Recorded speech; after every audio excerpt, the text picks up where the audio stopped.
સરકારે આધાર કાર્ડમાં ઓળખ અને સરનામાના પુરાવા અપડેટ કરવા જણાવ્યું હતું, જે 14 જૂન 2025 સુધી ફ્રીમાં અપડેટ કરી શકાશે. ત્યારબાદ ઓનલાઈન અપડેટ માટે ₹25 અને આધાર સેન્ટર પર ₹50 જેટલો ચાર્જ લેવામાં આવશે.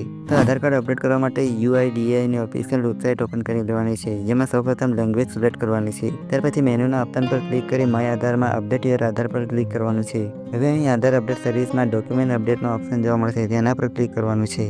હવે અહીં જોઈ શકો છો, ઓળખ અને સરનામાનો પુરાવો અપડેટ થવાની છેલ્લી તારીખ 14 જૂન 2025 આપવામાં આવે છે. હવે અહીં ક્લિક ટુ સબમિટ પર ક્લિક કરવાનું છે. ત્યાર પછી લોગિન માટેનું પેજ આવશે, જેમાં અહીં આધાર કાર્ડ નંબર દાખલ કરવાનો છે અને કેપ્ચા કોડને અહીં દાખલ કરી લોગિન વિથ OTP પર ક્લિક કરશો એટલે મોબાઈલ નંબર વેરિફિકેશન માટે OTP મોકલવામાં આવશે, જે અહીં દાખલ કરી લોગિન પર ક્લિક કરવાનું છે. લોગિન થયા પછી નીચે સ્ક્રોલ કરી ડોક્યુમેન્ટ અપડેટ પર ક્લિક કરવાનું છે. ડોક્યુમેન્ટ અપડેટમાં ઓળખ અને એડ્રેસનો પુરાવો અપડેટ કરવાનો છે. હવે અહીં નેક્સ્ટ પર ક્લિક કરવાનું છે. ત્યાર પછી ફરી નેક્સ્ટ પર ક્લિક કરવાનું છે.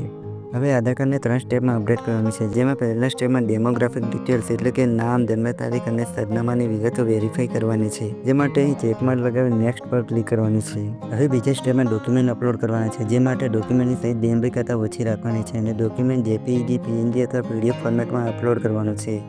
ઓળખ માટેનું ડોક્યુમેન્ટ અપલોડ કરવા માટે અહીંથી જે ડોક્યુમેન્ટ અપલોડ કરવાનું હોય તે સિલેક્ટ કરવાનું છે, જેમાં driving licence, passport, PAN card કે ચૂંટણી કાર્ડ અપલોડ કરવાનું રહેશે. હવે અહીં ઓકે પર ક્લિક કરી ડોક્યુમેન્ટ અપલોડ કરવા માટે view details and upload document પર ક્લિક કરવાનું છે. કન્ટિન્યુ ટુ અપલોડ કરી અને જે ડોક્યુમેન્ટ અપલોડ કરવાનું હોય તે સિલેક્ટ કરી લેવાનું છે. હવે એડ્રેસ માટેનું ડોક્યુમેન્ટ પણ ઉપર મુજબ અપલોડ કરી દેવાનું છે.